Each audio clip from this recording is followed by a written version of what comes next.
laisser la parole à Madame Viviane Le Calvez. Donc, la parole est à vous. Merci.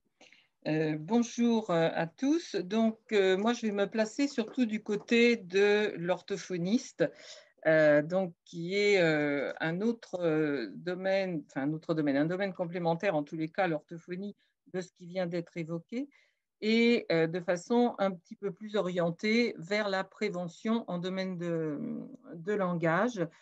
Donc, diapo suivante, s'il vous plaît. Alors, si on s'en réfère à notre composante du décret d'acte en orthophonie, en fait, notre prévention, nous, elle est envisagée sous les 4 domaines que vous voyez là en dessous dans le tableau, c'est-à-dire informer parents, professionnels de l'éducation, professionnels de la santé. Et je dirais là que ce qui est important, et on a vu beaucoup avant, on a tourné beaucoup autour des enfants, de la santé à l'école, d'informer les enfants, mais pas assez des parents. Et dans notre domaine, nos premiers partenaires, si on veut vraiment être dans une prévention par rapport au langage, ce sont avant tout les parents. On a aussi une activité de formation, donc former des professionnels de l'éducation et de la santé pour les informer aussi et les former dans des domaines très précis que sont nos actes de compétences. C'est aussi dépister et évaluer, donc dans notre cadre là, ce sont les enfants, et c'est aussi donc accompagner, conseiller les parents, c'est ce que je viens de dire. C'est-à-dire que là, vraiment, le parent, pour nous, est au centre de nos préoccupations en matière de prévention du langage. Alors, comment sont mis ces moyens à disposition du public? Alors, M. Douillet a bien mentionné dans sa diapo 3 toutes ces inégalités au niveau du langage, au niveau surtout des inégalités culturelles, sociales, langagières, qui ont un impact extrêmement important sur l'évolution de chaque enfant, d'autant plus qu'on est confronté aussi à l'illettrisme, qu'on est confronté au multilinguisme, et donc à divers domaines qui touchent l'évolution du langage.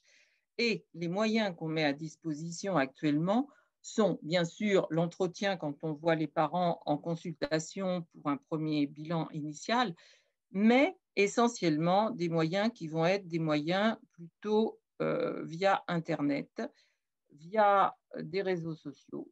Et dans ces cas-là, c'est encore une source d'inégalité pour les personnes parce que c'est quand même assez compliqué de se retrouver face à une multitude d'informations. Comment savoir quel est le bon site qui va donner la bonne référence? Alors, en général, nous, la prévention, elle est mise à disposition par des associations régionales et départementales qui reçoivent des informations et bien sûr quelques directives même de la Fédération nationale des orthophonistes et des URPS. En lien donc avec des actions nationales, on essaye de répercuter ces actions d'information qu'on verra juste après par l'intermédiaire vraiment de ces associations qui devraient avoir beaucoup plus même d'impact sur leur pratique, par des initiatives locales qui peuvent être des initiatives tout à fait personnelles, par des affiches qui sont souvent des affiches qui émanent de la FNO ou de l'URPS, des plaquettes, des livrets, brochures accessibles sur des sites. Alors, le site de la FNO étant le site, bien sûr, de référence, notamment pour avoir accès à ces brochures. Mais là encore, faut-il avoir un accès à Internet? Faut-il avoir suffisamment, on l'a vu dans les discours, dans les présentations précédentes, accès à la compréhension de l'écrit pour les parents pour pouvoir accéder à ces informations? Et donc, ce n'est pas si simple que ça. On voit arriver dans nos cabinets des enfants qui sont en grande difficulté de langage et qui donc, on a du mal aussi, nous-mêmes, des fois, à établir un lien vraiment constructif avec les parents par des barrières de langue qui sont parfois complexes à gérer. Diapo suivante, s'il vous plaît. Alors, quels sont les conseils à donner aux parents pour stimuler le langage au quotidien? Comment sont-ils divulgués? Donc, on vient de voir comment ils étaient plus ou moins divulgués. Alors, les conseils, c'est vraiment s'assurer de la compréhension de l'enfant. On comprend avant de pouvoir s'exprimer. C'est bien sûr enrichir son lexique par des notions, par des moyens divers, notamment enrichir les notions abstraites de quantité, d'espace, enrichir son lexique par la lecture d'histoires le soir, par lui parler correctement et essayer de lui consacrer du temps, en tous les cas, de communication. C'est aussi exposer l'enfant à des consignes, des questions, des phrases qui vont être de plus en plus complexes, mais qui peuvent aussi être simplifiées en fonction, bien sûr, des difficultés de ce dernier.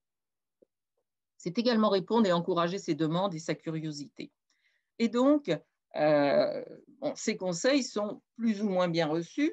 Donc, je vous dis, par rapport aux familles, à leur disponibilité, au fait qu'on peut avoir des familles qui ont peu de temps à consacrer à leurs enfants parce que les parents rentrent tard du travail ou sont très happés par d'autres soucis donc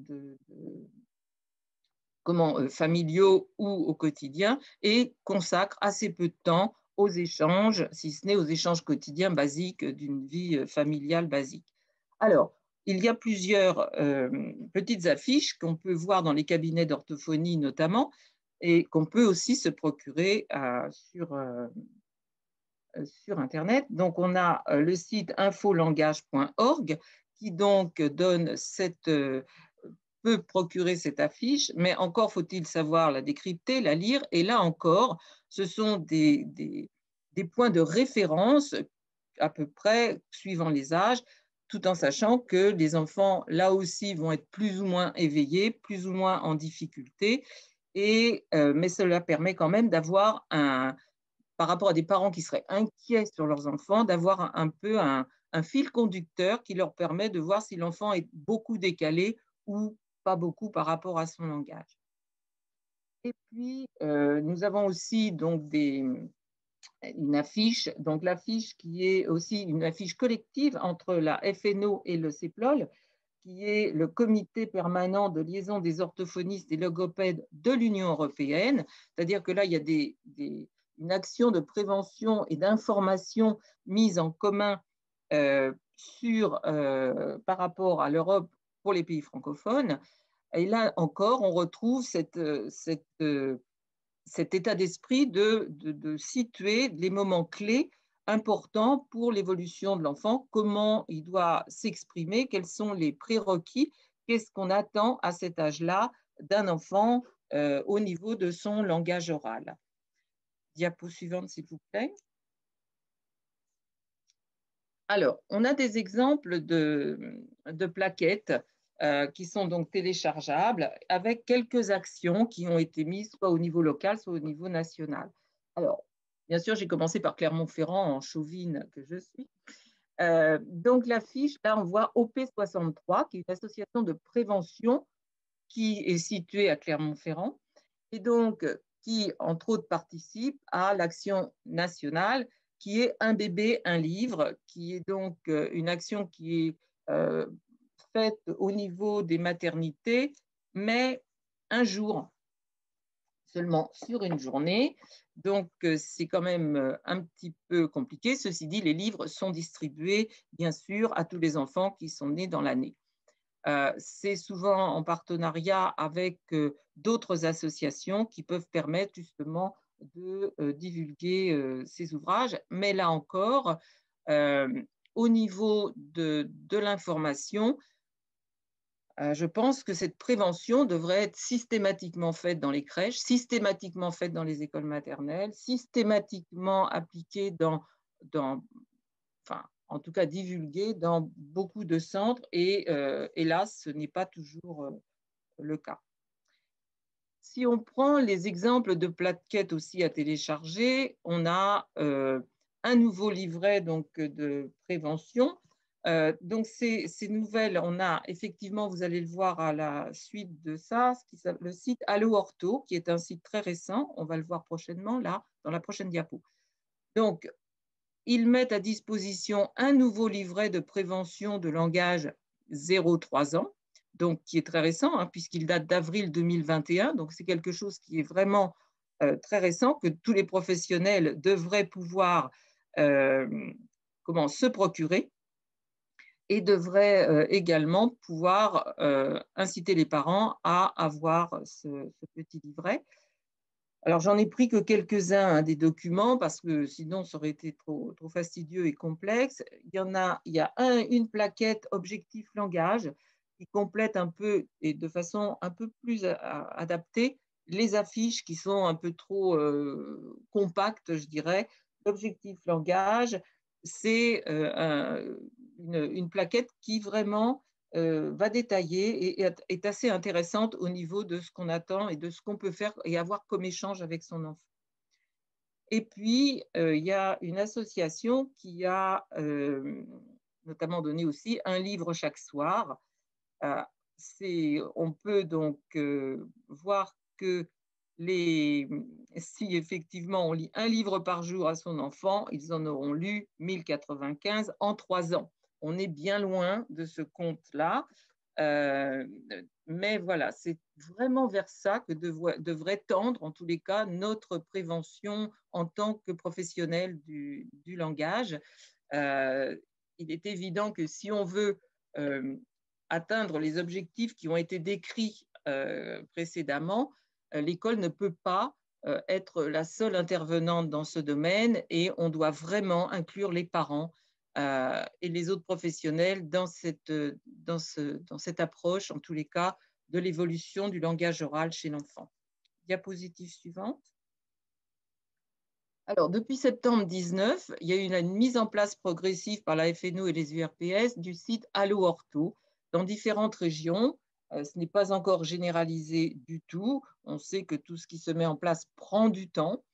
C'est un numéro de téléphone qui effectivement permet de rassurer les parents quand ils ont des questionnements quant à leur enfant, quant à la façon dont il évolue, dont il s'exprime. Et ce sont des orthophonistes qui répondent, qui ont aux questions précises des parents. Donc, si on prend la fiche centrale du site alloortho.com, donc on lit un article, on a des questions, on a une réponse immédiate ou sinon, on va avoir une réponse plutôt orientée pour éventuellement se soumettre d'autres professionnels à contacter en fonction de ce qui aura été décrit au téléphone. C'est une approche qui peut être intéressante, mais là encore, faut-il qu'on sache que ça existe, faut-il que ce soit suffisamment divulgué pour que les parents y aient accès. Or, on a l'impression que tous ces ouvrages sont encore très confidentiels et ne s'adressent pratiquement qu'aux professionnels. Voilà, moi, ça me gêne un petit peu. Mais alors que l'intention est louable, c'est vraiment répondre aux questionnements des parents, lambda, tous les parents. Et là encore, on rejoint l'exposé de M. Douillet sur les inégalités culturelles, sociales, les difficultés qu'ont les gens à lire pour certains et à avoir accès à tous ces moyens technologiques qu'on a actuellement. Donc, il y a accueillir un bébé dans la famille, que faire des écrans. Ça, c'est tiré en fait, cette plaquette de prévention, elle a été éditée à la suite d'un mémoire qui a été fait par une jeune orthophoniste sur justement les écrans, quel impact cela peut avoir sur un enfant, sur son langage, dans le bon et dans le mauvais sens. Voilà. On a aussi certaines plaquettes qui présentent toujours des livres qui grandissent avec les bébés, qui viennent de différentes associations aussi, puisque je vous ai dit que souvent, le vecteur le plus important de prévention dans une région ou dans un département, c'est vraiment des associations locales qui vont répercuter ce qui aura pu venir du national. Le problème, c'est qu'on sait très bien que dans toutes les associations, souvent c'est du volontariat, que le temps n'est pas élastique et que ce n'est jamais très simple de pouvoir divulguer au sens large toutes les informations qu'on peut avoir à notre disposition et donc qui peuvent être divulguées et surtout qui peuvent servir aux parents et aux personnes concernées. Donc, voilà, diapositive suivante. Là, j'ai mis quelques sites, quelques adresses qui effectivement proposent, alors ce sont aussi avec des initiatives régionales qui proposent, je trouve, des sites assez intéressants, mais encore faut-il pouvoir les conseiller aux parents parce que je vous assure que ça demande une sacrée recherche pour ne pas tomber sur des sites qui donnent un peu n'importe quoi comme réponse. Alors, toutes les associations régionales et départementales d'orthophonistes organisent des actions diverses localement, à la demande des collectivités ou d'établissements, à la demande aussi, qui peuvent être des demandes personnelles, dans des écoles, pourquoi pas, dans des crèches. Moi, ça m'est arrivé d'intervenir énormément pour des demandes personnelles, étant spécialisée en surdité. C'était plutôt une prévention dans ce sens-là, puisque la prévention ne touche pas que le langage, entre guillemets, dit normal, mais aussi le langage dans les pathologies, bien sûr, les pathologies quelles qu'elles soient. Et donc, beaucoup d'interrogations suscitent des questionnements qui doivent trouver au moins une partie de réponse. Voilà, et j'ai mis en clin d'œil un ouvrage qui est donc édité, qui s'appelle « Parle-moi », parce que la première chose à faire pour effectivement accéder au langage, c'est quand même d'entendre parler, c'est quand même d'avoir accès à un bain de langage le plus précocement possible, qui soit aussi riche que possible, ou en tous les cas, qui soit redondant, récurrent, et que l'enfant puisse puisse poser lui aussi des questions, puisse avoir ce temps d'échange et d'écoute avec ses parents. Je vous remercie. Merci Madame Le Calvez pour votre intervention.